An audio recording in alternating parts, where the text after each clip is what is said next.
All right, folks, time for Roland Martin Unfiltered. On today's show, multiple bombs were mailed to President Barack Obama, Hillary and Bill Clinton, Congresswoman Maxine Waters, Eric Holder, and former CIA Director John Brennan.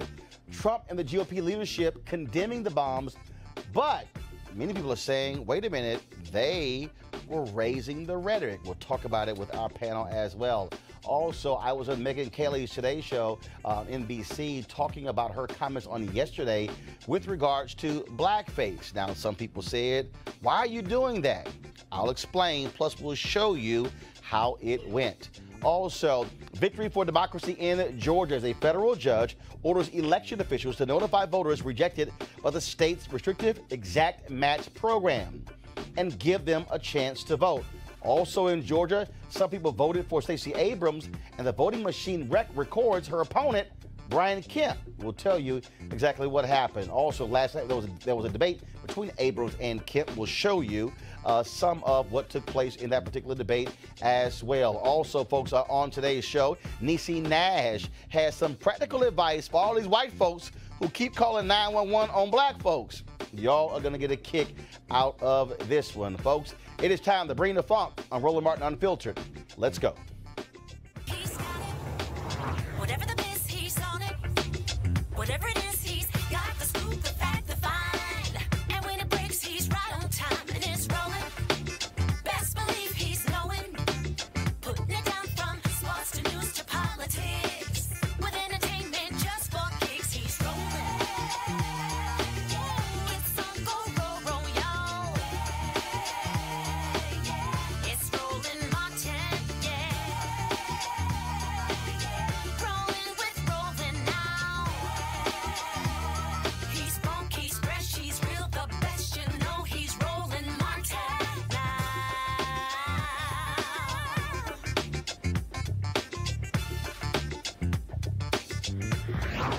Martin. The FBI, they are investigating pipe bombs mailed to a number of Democrats in this nation, including President Barack Obama, former President Bill Clinton and Hillary Clinton, also former Attorney General Eric Holder, Congresswoman Maxine Waters, and former CIA Director John Brennan. That was sent to CNN, even though he's a contributor on MSNBC. This follows yesterday a bomb being found in the mailbox of liberal donor George Soros. Of course, all of these folks, what do they have in common? They're Democrats and frequent critics of Donald Trump. And remember, it is Trump. He is often called Congresswoman Maxine Waters having dumb and low IQ.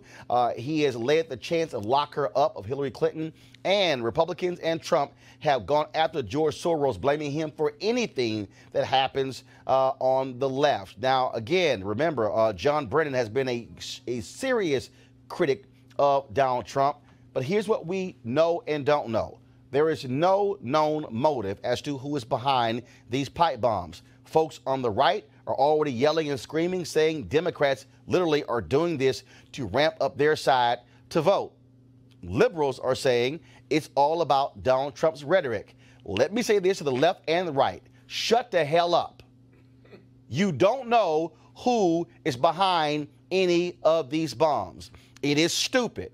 It is asinine to have a conversation right now about who is actually responsible for these bombs. We don't know if they are Middle Eastern. We don't know if they are Muslim, if they are white domestic terrorists. We don't know if they black, Asian, Latino. Nobody knows who it is. So my response to both sides, shut the hell up and let authorities do what they do to find out who is responsible for sending these packages, these unmarked packages, to these individuals. Now, Congresswoman Maxine Waters released this statement, quote, I have been informed by U.S. Capitol Police that my Washington, D.C. office was the target of a suspicious package that has been referred to the FBI. I am appreciative of the law enforcement entities who intercepted the package and are investigating this matter. I unequivocally condemn any and all acts of violence and terror. Now, of course, Soros, the package was in his mailbox yesterday. Today, officials confirm exactly what that it was actually a pipe bomb. this morning, when I was in New York to do Megyn Kelly's show, shortly after 10 o'clock, that's when word came out with regards to the package being found in the mailroom at CNN. NYPD cleared the building, moved everybody out as well. Then we found out that a package was delivered to the home of Bill and Hillary Clinton, as well as to the Washington, D.C. office of former President Barack Obama, and then later Attorney General Eric Holder. Initially, there was a report saying a package was sent to the White House. That was simply incorrect. And so again, the FBI is investigating. Earlier today, Donald Trump at a ceremony at the White House that dealt with the opioid crisis, he addressed this issue as well. Sarah Huckabee Sanders sent out several statements as well. And so again, we don't have any idea exactly who is behind this. My panel today, of course, joining me here is Dr. Julianne Malveaux, an economist and president emerita of Bennett College, also A. Scott Bolden, an attorney and former chair of the D.C. Democratic Party, and Monique Presley, principal of the Presley Law Firm. I wanted to say off the top, no one knows what the hell is going on because, again, you got folks on the right who are yelling and screaming, trying to say Democrats gin this whole thing up, and they're behind it. You got folks on the left who are saying it's Trump and his rhetoric. This reminds me of what took place with Congresswoman Gabby Giffords when she was almost assassinated in Arizona. People immediately went to the rhetoric of Sarah Palin and others, when in fact we found out it was a mentally deranged guy who had been targeting her. Look, I understand hyperpartisan. I understand there's an election in 13 days, but seriously, both sides should shut the hell up. Yeah, well, I think you're absolutely right about that, Roland. I think that there's so many things going on right now, nationally and internationally, that it could be anybody. It could be an international threat. It could be a domestic threat. I think it's really overreaching and adds to the vitriol when people decide, you know, whatever the Republicans say, I don't pay them any mind, and the Democrats need to hold their fire. Well, I don't disagree with you, but I do think that the vitriol on the political side for both Dems and GOP lends itself to this type of targeting simply because it may be misdirection, it may be the Dems, it may be the GOP, but the fact of the matter is that we're in political crisis in this country. For example, it could be the Russians. The foundation of political chaos that we've laid in this country lends itself to foreign laying this stuff out, or laying it out on Facebook or Scott, Twitter. That's exactly why the Dems and the Republicans need to keep it nonpartisan. It could be Russians, it could be Iranians, it could be anybody. Right. And at the end of the day, Monique, we don't know. We of course, we know what happened last year when of course, some pipe bombs were being sent in Austin, Texas.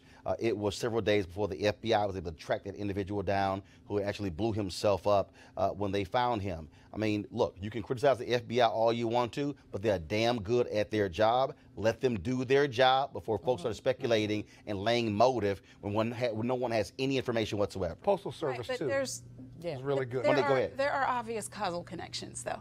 So it's one thing to say that we shouldn't speculate wildly. It's another thing to just notice that nothing was sent to the office of former President George Bush, either of them.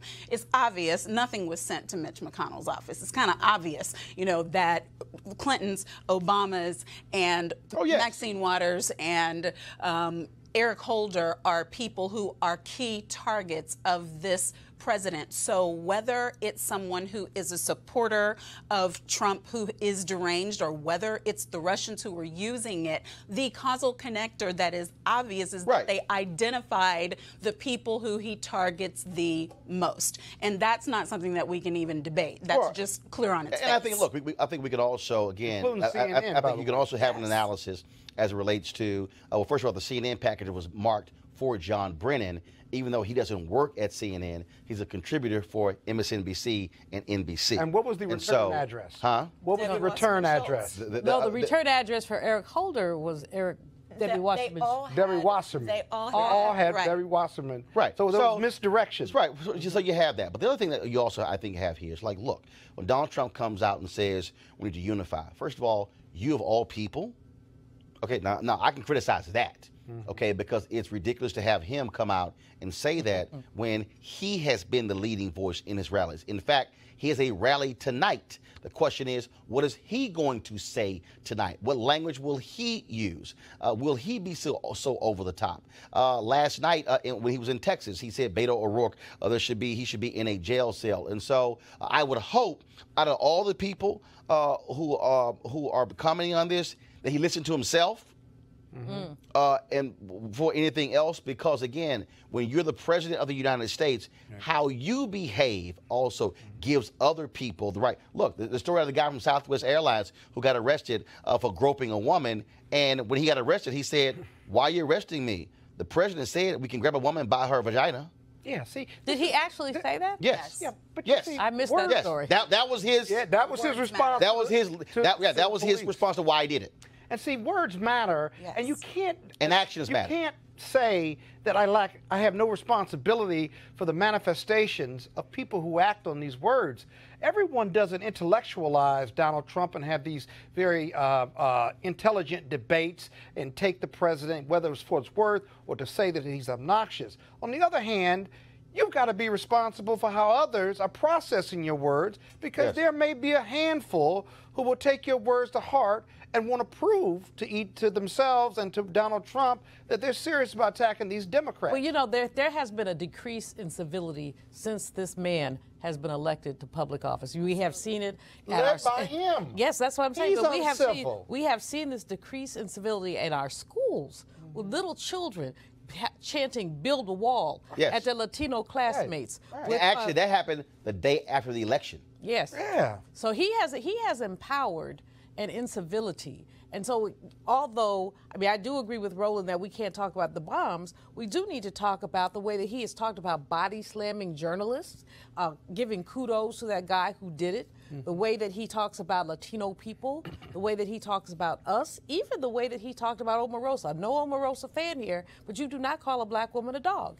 And so when you see these white women, Or a woman horse face. exactly. I mean, that's all promotes When negative when behavior. you see these white women, though, then calling 911 on little black children, I believe that some of this behavior is motivated by someone who believes that people of color are inherently dangerous. So when a no-butted white woman, no booty, and she's going to say that a 9-year-old grabbed her non-booty and calls 911 on the child, I mean, this is absurdity. But we see these cases again and again and again. It's only about the ability to demonize the black But body. he gives license to it. Well, that's- he sends a message that it's acceptable, and that's hurting America. Whatever political party Right. you are, And so whatever again, race you are. And look, first of all, he has no moral authority. Right, At the end of the day, none. Monique, None whatsoever. he has no moral authority. But this is also where it requires people in his own party to also check him, Well, which they're frankly afraid They refuse to. to. Go ahead. Leadership is influence. And what we've seen with this election is, like it or don't like it, this man who is the 45th president has influence. And he has utilized his influence in order to lead people down a path that, as you say, is dangerous for America. But when I look at his rallies, I try not to listen to the whole thing. I just want enough to know what is said. I prefer the transcript. It's not his words that bother me.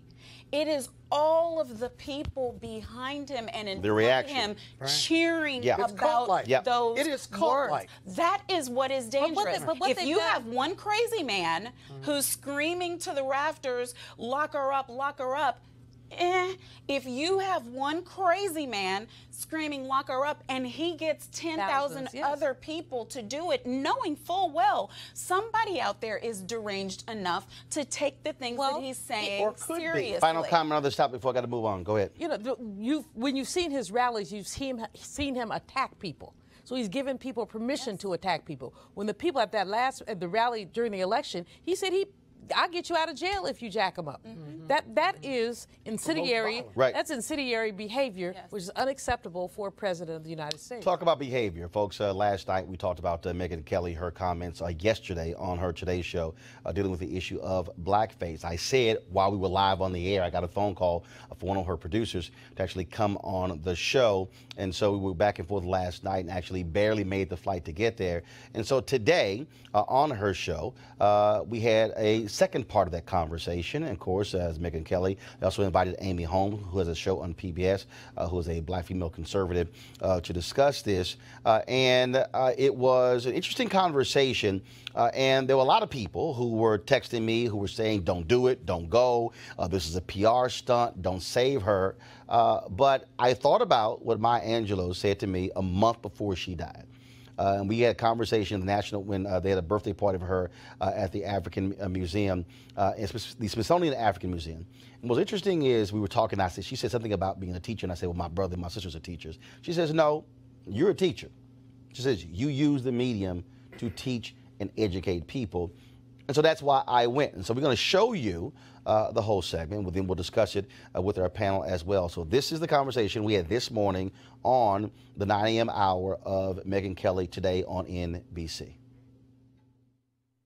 Good morning, everyone, and welcome to the show. I'm Megyn Kelly, and I want to begin with 2 words. I'm sorry. You may have heard that yesterday we had a discussion here about political correctness and Halloween costumes. And that conversation turned to whether it is ever okay for a person of one race to dress up as another. A black person making their face lighter or a white person making theirs darker to make a costume complete. I defended the idea, saying as long as it was respectful and part of a Halloween costume, it seemed okay. Well, I was wrong, and I am sorry. One of the great parts of sitting in this chair each day is getting to discuss different points of view. Sometimes I talk and sometimes I listen. And yesterday I learned. I learned that given the history of blackface being used in awful ways by racists in this country, it is not okay for that to be part of any costume, Halloween or otherwise.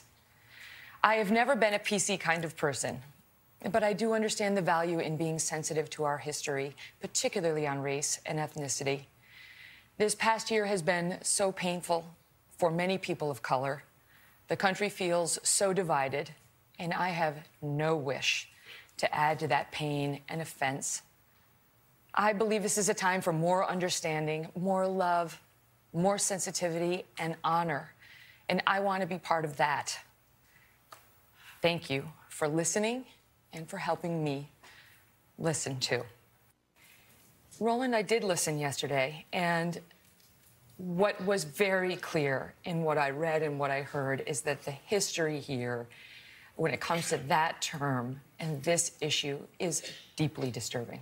I think the problem is for African Americans, we know the history, and too many white Americans don't know or won't accept it. When the reality is, it is American history, yours and mine. When you look at blackface, white entertainers wore blackface to mimic African Americans, to caricature African Americans. When you look at the minstrel shows, black entertainers were forced to wear blackface because whites did not even want to see the humanity of black people, so therefore they had blackface. Last night, I looked at Spike Lee's 2000 movie Bamboozled, which dealt with this. And they actually, the Jada Pinkett Smith character actually talked about exactly how they created it. And what they did was they poured alcohol on 2 corks, burned it to a crisp, mashed it to a powder, added water, and mixed it to a thick paste, and then applied it to the faces of black people. Then they would take red lipstick and put it on the lips, but then on the outside of the lips to create this image. But this thing went beyond just that. You look at the Jim Crow Museum that's at Ferris State University, where this is American history, where black people have been assaulted in magazines, television, radio, all of these images that have continued for centuries and then, of course, decades, going up to the 1960s and to some degree in the 70s, and we still see it present day. And so this is American history. The problem is too many of us grew up learning his story and not actual history. And that's the problem that we have to accept. And when we are grown, when we are educated, we have to go beyond what we were taught, what we learned in our households, and say, I better be fully aware of real American history as opposed to being in denial about what actually took place in this country. Mm-hmm. And the other piece of it is that seeing a white person darken her skin, even for a costume, today evokes that past. Well, absolutely it does. It does, because you're speaking to, again, the history. Look, if you want to dress up like James Earl Jones and come into America, somebody sent me a photo You can put the costume on. You don't have to darken your face. We have to deal with also the reality of colorism in this country, that the American beauty standard since we were created, because this is about whiteness, okay? If we really want to be honest, America was created to be a white nation. The beauty standard was a blonde, blue-eyed white woman. And so black women have had to deal with the critique of their hair, their lips, and their hips, and all of that. And so when you have to deal with that, you're understanding how deep this thing is. This is the 50th anniversary of King's assassination, the 50th anniversary of the Fair Housing Act, but also the 50th anniversary of the Kerner Commission report, which said there were 2 white Americas, 1 white, 1 black. Most black folks who even came into journalism came in after the Kerner Commission, which was all based upon race riots. And so media, the reason this story just boomeranged all around is because media has been the main driver of these racist caricatures throughout American history, and that's why it's such a huge story. People don't, no one wants to talk about Bill Cosby these days. But the reason there was a Black Stuntmen Association is because Bill Cosby was standing next to, when he was doing I Spy, and they had a scene, an action scene, and it was a white man who was putting on blackface to be his stunt double. Bill Cosby said, what? No, no, no. Y'all don't go hire somebody black. That's what led to the creation of the Black Stuntmen Association. There was a documentary that was done on them. That was in the 60s. This is American history. We live in constant denial. Today, we're dealing with Confederate statues and monuments, and people are saying, well, okay, this is really no big deal why you're upset. But we have to recognize, over the last, look, I'll be 50 years old on November 14th. How many universities have we seen where they've had thug parties and ghetto parties where white fraternities and sororities dressing up in afros and blackface and wearing grills and putting on big chains to mimic African Americans? Well, you want to mimic a rapper, mimic the white rappers out there, dress up like Eminem. But no, that's not exactly what is done. That is a caricature. And when you have that constant assault, what people don't understand is that black people in America next year will mark the 400th anniversary of the first 20-odd Africans arriving in this country in August of 1619 in Virginia. For 399 years, this constant assault, this degradation, and this demeaning of how we look and how we act. We are just 50 years removed from Dr. King's assassination. In 25 years, Megan, we will be a majority nation people of color. And white America has to come to grips with that, because now that's going to mean power. That's going to mean economics. It's going to mean that, look, that the notion of what is considered American values will have to be now looked at differently, because people of color will be also making that determination, not just white Americans. How do we talk about race and our country's history with race and have a real conversation? Here's the thing that we don't want to accept. This is what I call an informal gathering. No one person could control who sits in this audience, but we control who we eat lunch with. We control who we go to dinner with. We control who we invite to our houses. And if we really want to be honest, Americans live in silos. White folks stay with white folks, black folks stay with black folks, Latinos stay with Latinos, Asians with Asians, Native Americans with Native Americans. And it's rare when in voluntary situations we actually cause ourselves, and I need to learn more about you. I need to understand you and where you come from, but also asking the question, I don't know. I worked with a guy, Tim Madigan, who grew up in Iowa, didn't see black people until he went to college. All these racial things happen. He never understood why black folks responded the way he did until he wrote the book on the Tulsa race riot. And then he began to interview, and he hears these stories of elderly black people kneeling in their homes and guns put to the back of their head, and they were killed based upon a lie, and how this whole town was destroyed. Tim said, Roland, for the first time, I then understood why black people felt the way they did. And he said, as a white man, I had to force myself to own up to my lack of understanding, my lack of history. And I would say the same thing, Megan, whether it's you, whether somebody sitting in this audience, being honest that, wait a minute, how did I grow up? And have to go inside of yourself and say, what was I taught? What did my parents teach me? What did my friends teach me? And do I allow people to say things around me that have racial implications and I say nothing? Because I don't really want to upset the apple cart. Let me look at who's in my office. Who's on my staff? Who are executives? I've been in media since I was 14 years old.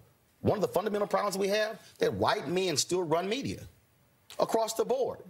I mean, do understand, and this is just understand how this thing impacts us.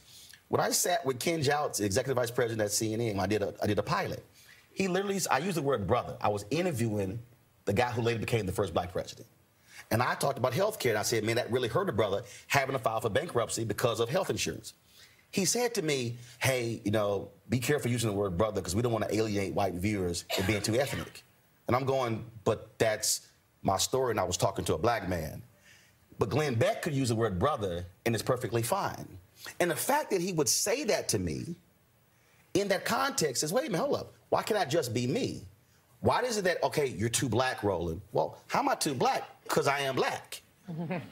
And so we have to understand how deep this goes because now it impacts raises, it impacts promotions, it impacts who we work with. And so we, I think, are in total denial of how deeply embedded race is in the DNA of America and how it impacts so many things that are done in this country. And if we have a discussion and just be honest, and somebody says, look, I don't know, share with me, educate me. That also, I think, what changes it. And on a personal level, for all of us to challenge stereotypes that we may have about different racial and ethnic groups and say, wait a minute, is that fair, the way that I'm relating to other people or making assumptions? That's a part, I think, of the journey. But the last point is, I can play Diana Ross. I'm sorry, Megan, you can't. No, Megan, you can. No, Megan, don't. You can play Diana Ross just like you can play any other character. But you just put on a gown, grab a fan, and then have big hair, you're fine. But that's the mistake that we make when we say, oh, I want to cross that line. Yeah. There are lines, and there's history, and there's pain. And when we acknowledge that, then we can learn and grow from it. But as long as we as Americans live in denial and act as if that stuff does not matter, then we will continue to have this problem in the next 400 years. Listen, well said. All I can say is, for my part, I have been listening and learning, and I'm grateful to both of you to have this conversation here on the set today, and to those who reached out to me via Twitter. I've heard you too. Thank you. Thank you very much, and we'll be right back. Now, of course, that was the edited version. We have the full version of the conversation on our YouTube channel, so go to youtube.com/Roland S. Martin. All right, let's turn to our panel. Your thoughts? Thank God yesterday she was wrong about it, because that meant today you had an opportunity to go before millions of people and give them the history of this country that they otherwise may have never, ever heard. I see it as a blessing that Megan, with her ignorant self, is in the Today Show slot and needed to cure it, because in the curing of it, she made way for a conversation that had to happen and information to be provided around the world. So, to me, well done, Roland. Scott, you were talking about you watched this with some of your law partners? I did. A number of them. And CNN is kind of on, but I happen to have it just on NBC. And I was on a phone call, and they were in my office with me. And NBC, and I saw your face. I had to get off the phone. And I am deeply grateful that you chose to go. And I mean that. You and I go back and forth a lot, but I got to tell you, I've never been prouder. And here's the thing. You did that interview. That was your interview. Don't miss the move now. That was his interview. Yeah. Megan was just there, right? And he had a broad-based audience to share in a thoughtful, cogent, intelligent, African-American, intelligent-based representation of a lot of points. The most important point I think you made, and I talked about this as the layperson presenter at Reed Temple this past weekend, about the need for a national dialogue on race in this country to reconcile the issue of slavery, Jim Crow, Ku Klux Klan, this history issue that you talked about. And it needs to come from the top. I challenge the AME Church to lead that effort, but I challenge our government officials, not this government that we have in place now, to lead that discussion. America has never reconciled itself on race. No, and won't. It's never reconciled what it promises to be and what it is, because we will not have that dialogue. White people think they've paid their dues because we got black billionaires, and black people they took so much from us that we don't know who we are, actually. I mean, when we talk in our employment places about black issues or black this, A lot of people that look like you and me, Roland, we lower our voice. Other ethnicities don't lower their voice because when they we've talk been about conditioned. That's exactly. And Julian, no, hold on. But follow me here. Right. So, finish your point, then I'm gonna go to you. Right, but we have been trained that way, and so we can't just continue to ignore this and act that the race issue in this country is gone away with time. We got to be comfortable and aggressive and make everybody else comfortable, black, white, yellow, and brown, talking about these issues. Julian, last week I was in Indianapolis, and there was a State of Black Issues discussion that I moderated with Susan Taylor, Reverend Al Sharpton, and Michael Eric Dyson. And we're going to air some of that later this week and also next weekend, live stream the whole thing this weekend. And I talked about Dorothy Cotton, and she was over the Citizen Education Project with SCLC. Everybody focuses on, well, they trained them to go out. Well, no. In her book, she said, no, they brought people in. They wanted to see where they were mentally, how they view things, and they reprogrammed them. Yes. To send them go out. The thing for me is, and look, I saw all the commentary. Oh, my God, she's 47 years old. She's a white woman. How does she not know? Which is all legitimate. But what I do think we have to understand is that there are white people in this country who literally are growing up, they don't see no black people. And there are black people who are living in spaces where they don't connect with white people. And what happens is, if you never ever sit and talk to somebody, you don't know what the hell's going on, because you can forget what the hell you learned in school. It ain't real history. It's a joke. And so we have to, I think, sometimes force that conversation, and yes, teach some folks. Yes. Well, teach some folks. I'll first of all say, Roland, I want to commend you. You did a brilliant job. I think it was really great. I'm happy that you mentioned Tulsa. You know, I'm doing some work on my book that'll come out whenever I finish writing it on Black Money, and there's a piece in there on Tulsa. And one of the things about Tulsa is there's a guy who's written about what he calls segregated memories. So in Tulsa, you have white people who do not believe that Greenwood was burned by crazy white people. They just don't believe it. And even if you show them pictures, they don't believe it. It's fiction. And you have black people who, as you say, they lower their heads, they've heard about it, they're ashamed about it. But the shame is about the way that we have been bludgeoned by stereotypes. And what I think was so valuable about what you said is that you really walked us through some of those stereotypes, some of the whole thing about blackface and how it actually distorted. And as a result of that, how if you go back to, like, my mom is 90, and she talks about when black women would not wear red because it was connected. Now, red is my favorite color, just the rebel in me, but it's connected to the way. And you're a Delta, so that's the red. Of course, gotcha. Of course, but and I'm a Kappa. But yeah, dressed like a Delta. So, go ahead, Julian. But you know, but the point is that all of this, so black women could never feel pretty. So, Right. So you know, they have these. What was red connected to? The exaggerated lips, right, and all of that, and so black women did not wear red, and you would hear our grandmothers.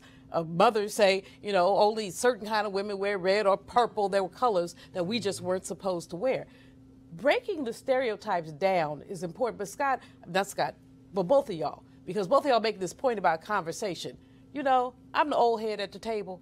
I mean, people keep talking about conversation. Bill Clinton talked about conversation. I want reparations. But here's the piece. The Bill Clinton conversation. But here's the piece, though. The Bill Clinton conversation was a fake conversation, and I called it fake then because what they did was they wanted a nice conversation. They didn't want to be controversial. When Megan asked that question, and this is what I said to her and the staff off air. Guess what? That conversation is going to end up being raw. It's going to end up being real. It's going to end up being where folks are going to be upset. And it takes somebody saying, I'm not going to cuss you out, but I'm going to sit here and we're going to have the conversation. Because there are things that happen every day. Like literally, the point I made about the guy at CNN. I got a text message. Somebody said, Roland, that was petty. You shouldn't have brought it up. I said, no, it's real. I said, why? I said, it was real. I experienced it. That's right. And it was like, well, no one knows him. I said, that's the point. The point is there are individuals who you don't know who say things, who are in positions of power. Who replicate. No, and actually what he said was, he said that, then he also said, I also showed it to my wife and she agreed. And I'm sitting there going, wow, the white wife agrees. And it was sort of like, okay. That's better than you. And I'm going, now, he didn't say, how did you get Senator Barack Obama to agree to shoot a pilot that will never air? Right. He didn't ask that question. Right. The first thing he said was, be careful using the word brother. We don't want to alienate white viewers. Because again, which causes me to then go, okay, well, when we actually have conversations, what are you thinking? And what's your thought process? What decisions are you making? And the reason I brought it up, because he's still there. He's still executive vice president. He's still over HLN. And I'm not calling him a racist. I'm saying by him raising that point, I then have to say, well, where's that coming from? Because if the white boy can say brother, but he's a Christian and that's fine, why can't I say brother? Right, but Roland, I want to say one more thing really Hold on, quickly. Monique, then you. The whitewashing of our culture, that such that even when you have blacks in media, they're not supposed to be black. So we strip away the culture, or in the case of blackface, we exaggerate the culture. Those are the only two options that we've had in America. And in fact, the blackface, as I pointed out, for when black people put it on, well, so they didn't actually have to see us for real, which happens, to your point, Scott, when it's lower your voice, change your clothes. What's your approach? So but basically what that says is, what the white values, we're going to strip you of your blackness.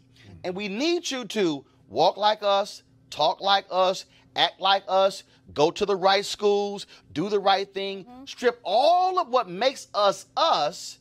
That's essentially the same as blackface. And it's done bar. taught by our elders, unfortunately, Yes. because they knew the only way we could advance was by taking on those attributes and characteristics and stripping ourselves. Because Julian, I remember when Earl Graves, when he put in Black Enterprise magazine, you gonna cut your dreadlocks. Yes. And there was a big controversy. That was Brother Harvey at Hampton. Told the young people in business school they could not have dreads, they could not have twists.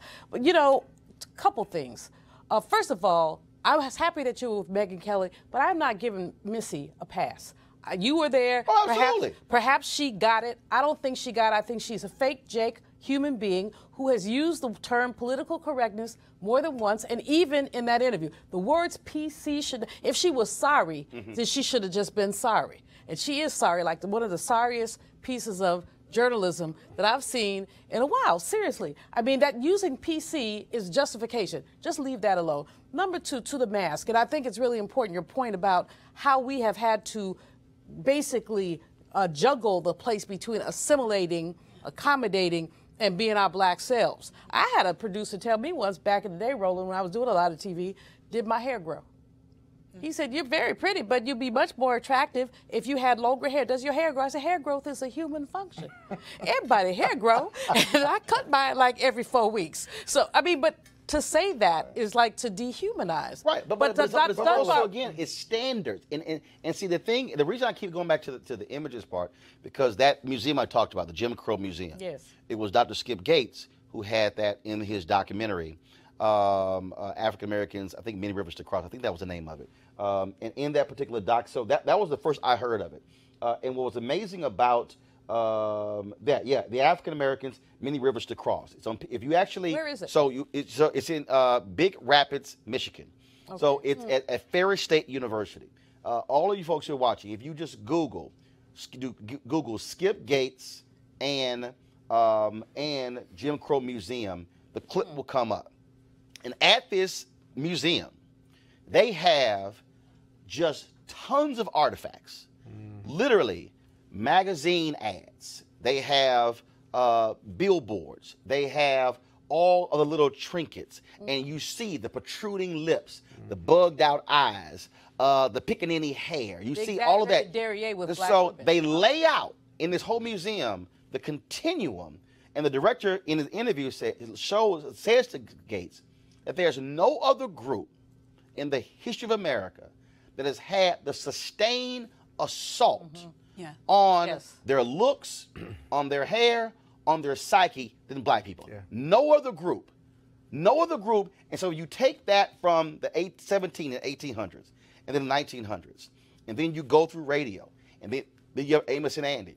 And then, of course, you have the maids in movies, and then Step and Fetch It. and the foot shuffling. And then you go through the demeaning characters in the 50s and then 60s. Then you go through the ghetto characters in the 70s. You go through the UPN show where they wanted to have the slaves and with Lincoln. It was a UPN show where they got canceled before it even came on. They were going to say that enslavement never occurred. I mean, freedom never occurred. Right, it was like premise. a setting of the White House, Lincoln president, and we got some slaves. Like, are y'all serious? And so then you go through all this. So you go through and how media played the role, because that's also what we constantly projected. But Roland, let me jump in here, because I want to continue one thought you had about assimilation and what they've dictated to black men and women for assimilation in corporate America in 2018. If you do all of that, right, you are still only acceptable to a certain point. Right. There is still a glass ceiling, and they are still the numbers of black CEOs and general counsels are still minuscule, comparatively speaking. And here's the thing they tell you is why, if you are acceptable, why you still can't get to the highest point. They will say he's too educated or she's too educated by half, too smart by half, too well dressed by half. He went to the best schools. He's got a ton of business. He has large clients. He has assimilated in corporate America at the very best levels that you have dictated to your white counterparts. And yet, you are still only acceptable to a certain point. What are you to do? It is like we're caught in this political economic vacuum or prism or vortex that says do all the right things as your mom and daddy told you. You do that, and then you can only still get to a certain point, including compensation. But that's assimilation. Now flip that thing to how it also causes us to also then have self-doubt about other black people. Yes. The number of people, and this happened to me numerous occasions, brothers, men and women, black, who literally said to me when we had News One Now, brother, when you gonna get you a show? And I was like, I'm on TV 5 days a week. Right. What do you mean? Oh no. And they literally said, no. No. They said a real show. A real show. And I said, what do you mean real show? They said, no, I mean like, CNN, MSNBC. I said, bruh. And so this is when Brian Williams was the evening news anchor of NBC. I said, bruh, do you realize that when Brian Williams comes to Washington, D.C. to broadcast the NBC nightly news, that Brian Williams sits in the same chair that I sit in? He goes, what do you mean? I said, well, there's a table right next to that chair, and there's 2 shelves. On the bottom shelf is a bristle brush and a mirror. That ain't for Brian. I said, that's mine. I said, the walls and the cameras in the control room are the same. I said, what you don't realize is we do the show at NBC News Channel in DC. I said, we send the signal through the fiber optic line the same way they do. I said, you believe that my show isn't real because it's on a black network. I said, when it's the exact same place that Brian Williams uses. And he looked at me like, oh my God, what the hell? So what happens is look, right here.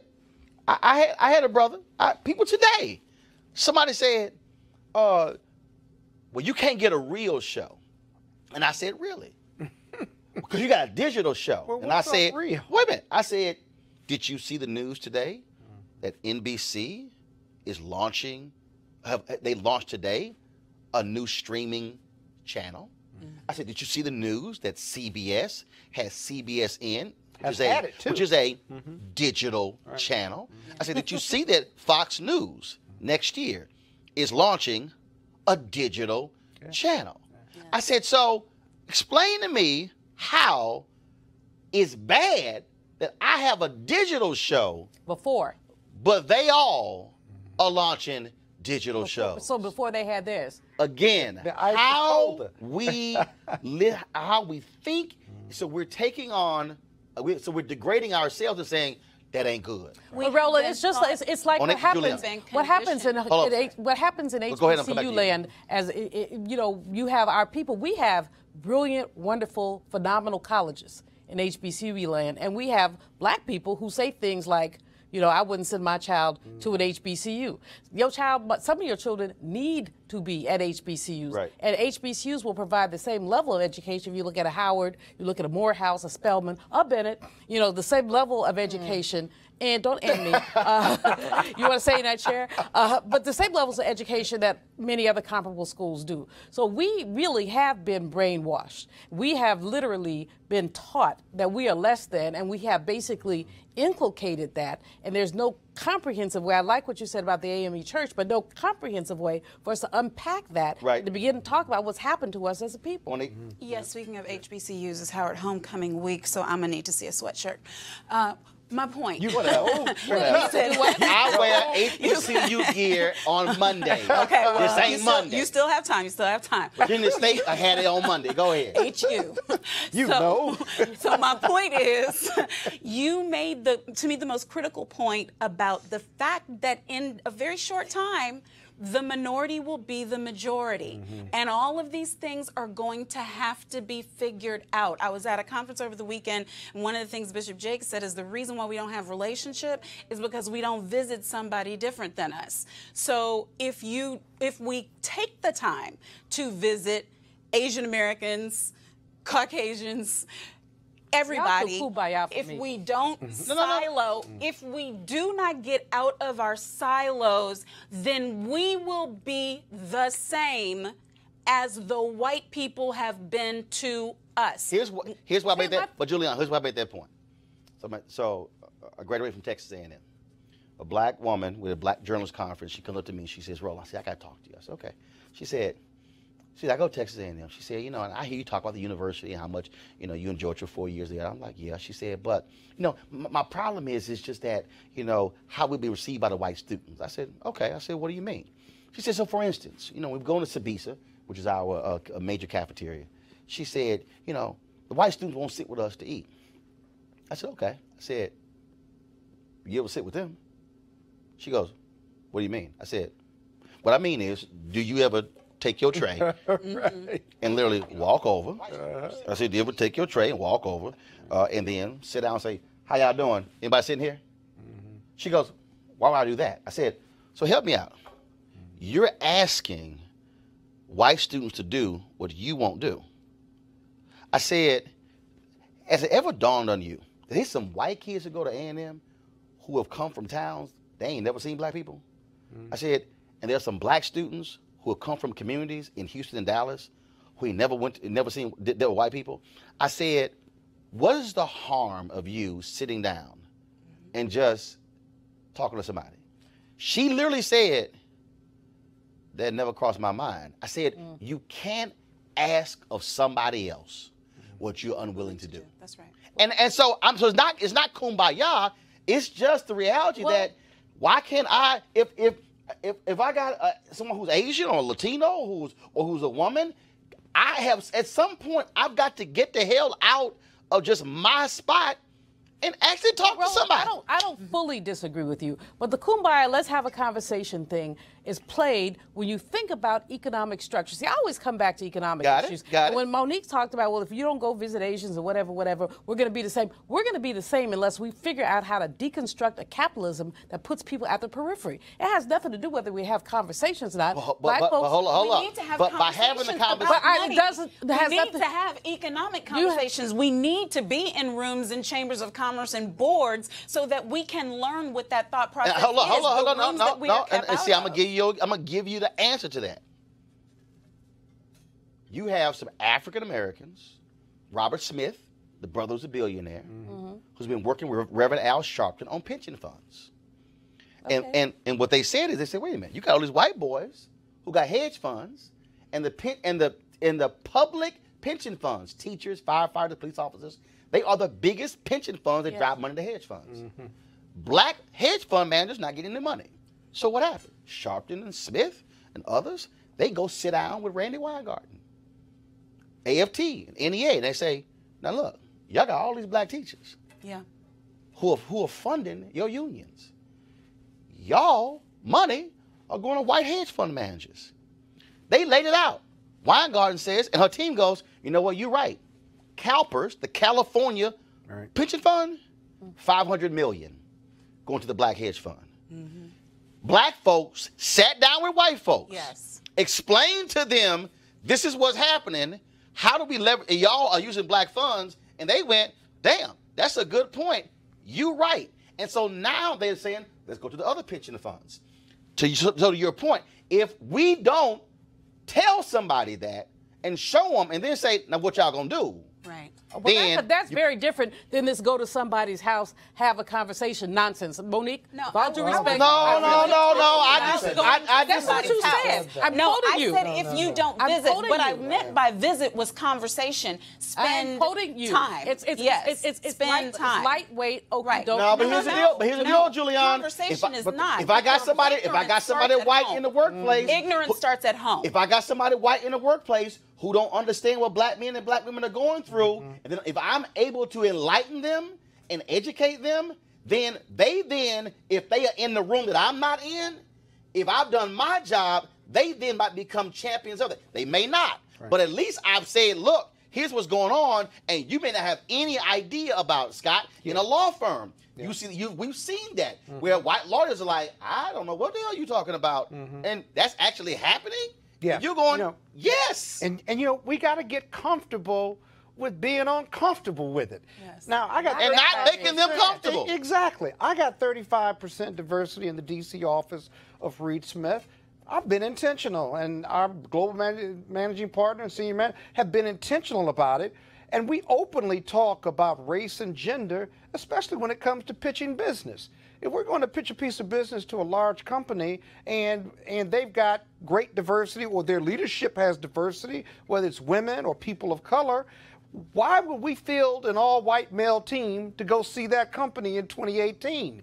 So my partners have got to be comfortable about talking about, Scott, who do we have that does SEC work who's an African-American woman? We can't be uncomfortable about that because diverse ideas and diverse teams are better, stronger teams. And we have to be comfortable with that. And if I can make every one of my partners who doesn't look like me, male or female, comfortable about that, whatever office they're in, that's my job as managing partner. And Julian, what I keep saying is I'm tired of parking lot militants. I'm tired of folks. What is a parking lot militant? A parking lot militant is the person who, when you leave the office, they buy the car and they saying, man, this need to happen and this need to happen and this need to happen. And then when they go in that building, you like, well, where your little parking lot militant ass go? Now you quiet. My deal is, look, I always said it. They're going to fire you anyway. Okay, so at least I'm going to say something while I'm there. And I'm saying if we're willing to challenge, to educate, take some folks out, enlighten some white boys on pay disparity, enlighten some folks and like, say, bro, you don't recognize it? All the folks on your team, white men? I'm just saying that a conversations, dinner, or lunch, it also builds relationships. Exactly. It could lead to change. Professionally. Final comment before I go to my next story about voting in Georgia. My final comment is, let's look at economic structure. All this talking. Can you talk about economics during those conversations? You can talk about economics, so but Scott, the bottom line economic structural issue is less race than it is class and capitalism. And this is a conversation that nobody wants to have, is how you dismantle capitalism so that you basically distribute resources more fairly. But I'm gonna give you I'm gonna give you this example. Hold up, I'm gonna give you this example. Last one of what happens when you do educate somebody who's white, who's in power, who then can also do that. John Landgraf, the CEO of FX Network. He is sitting here going, look at numbers. 80+% of the showrunners of FX shows were white men.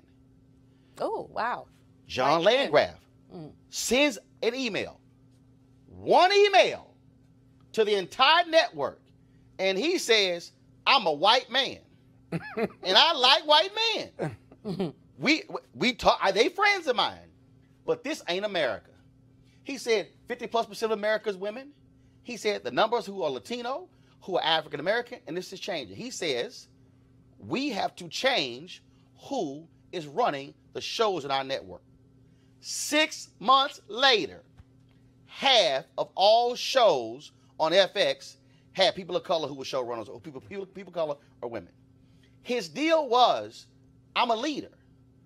He said we have to change it.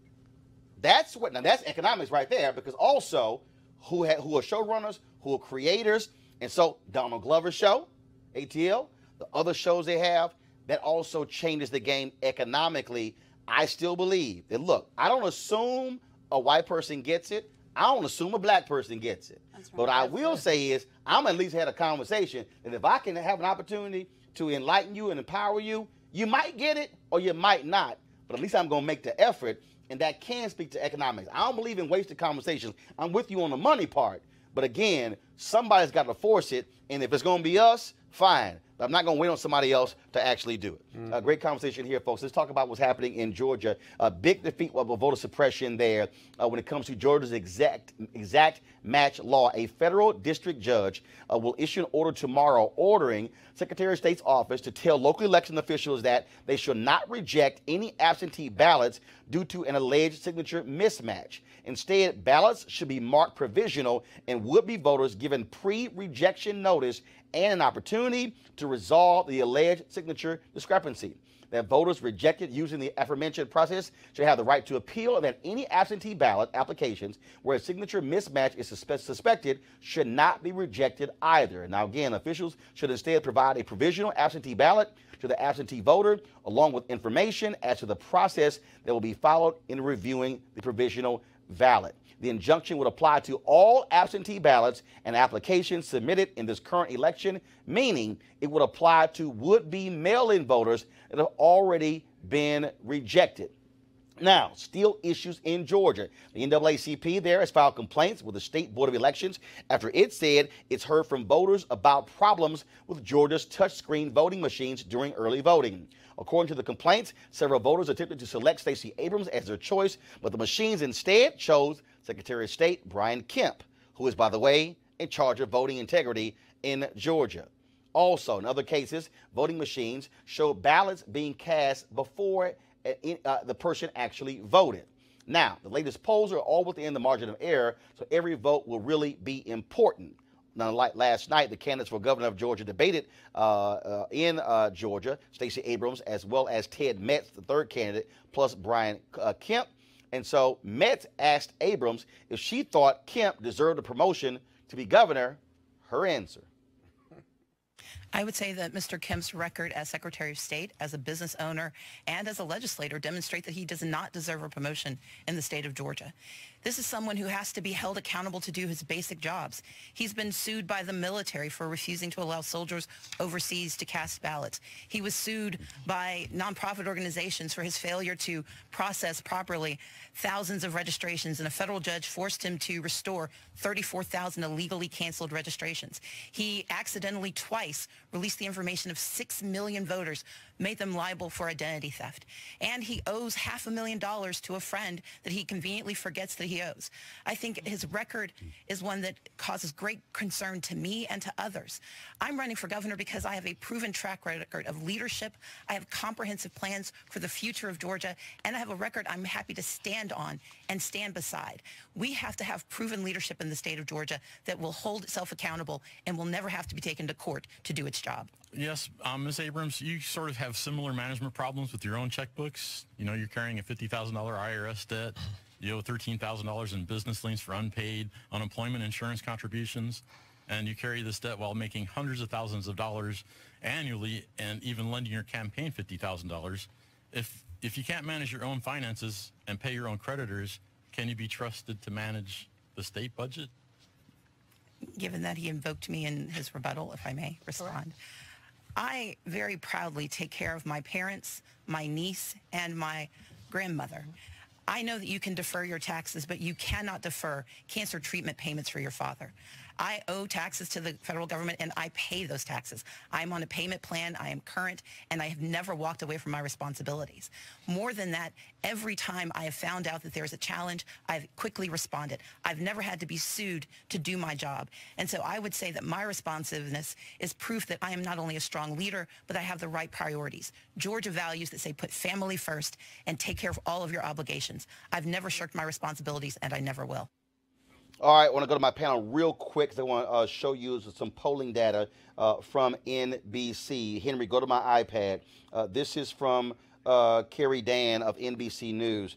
It is showing that Abrams is up plus 73 with African Americans in Metro Atlanta, plus 53, women plus 14. Kemp is up with whites plus 35, men plus 18, and plus 35 in rural. But here's what is interesting here when you go to this right here. Right now, it's running 84-11 among African Americans. Some people are very surprised by the 11% voting for Brian Kemp, who are African American, 84% going for Stacey Abrams. But what you also look at, if you go all the way down, he's leading her 66-31 rural, but she's been making the effort to make sure you close that gap. Now, according to their numbers, African-American numbers are not what they expect. African-Americans should be 25% of the folks who are going to be voting. And so what we're hearing is there still is some room for black turnout to increase over the next 13 days to support Abrams. She is a hot, she's hot. She's great. But there are challenges. We just talked about our own internal conditioning. And I've talked to a couple of African-American Republicans down that way who, Stacey, no way, they're stuck on the same thing that Kemp is stuck on about her student loans and other things. She's got a powerful operation. A lot of national folks are going down there. I think she stands a good chance, and I think she handles herself extraordinarily well. The fact that Georgia would vote for a president of the United States who has had multiple bankruptcies and came into office without revealing a single year of his taxes, but those same Georgia residents want to make this good governor candidate explain $50,000 of debt. It's ridiculous. It's a it is absurd. But her opponent, her Republican opponent, has not only gone bankrupt, he's done all kinds of things that make her look like a financial literacy pro. Is in the middle of a lawsuit right now.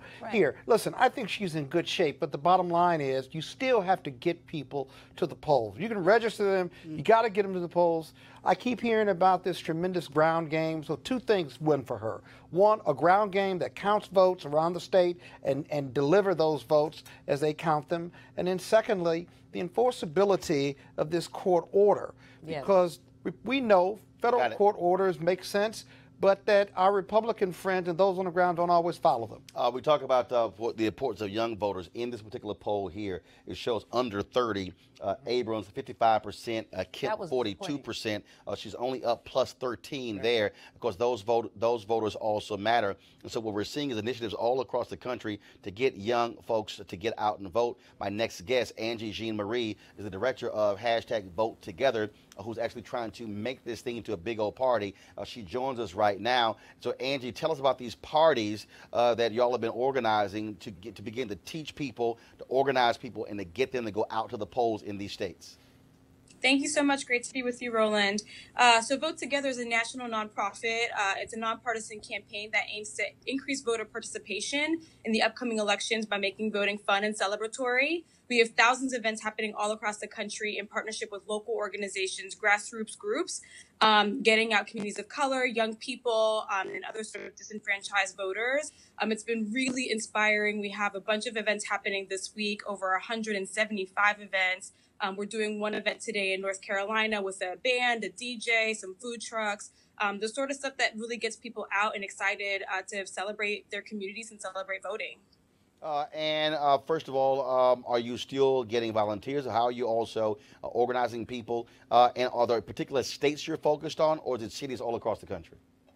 It's really all across the country, but we have a lot of activity happening in North Carolina, Florida, in Los Angeles, in Pennsylvania as well. And we are really looking for people to still come, get signed up and get involved. It's not actually that hard to do. You can host a party, you can host a barbecue, you can have a dinner with friends, families, and neighbors. The whole idea is like emphasizing this idea that voting should be a social activity. It should be socialized. It should be celebratory, and it should be about doing it with other people. And obviously, the folks try to make it very hard for them to do so. How many people do you think y'all have connected with thus far? Oh my gosh! So we have we have thousands of events happening. I don't even remember the latest number. Something around 1,300. I think we already have committed. At each of those parties, we're engaging hundreds and thousands of people. So, I mean, you do the math, and we're making a pretty big impact thanks to those local organizations. All right. How can folks get more information to find out where a party is taking place where they live? You can find out where an event is taking place near you, or better yet, sign up to host an event. at www.votetogetherusa.org. All right, then. Well, Andrew, we surely appreciate it. Thank you so very much. And keep getting folks excited and focused.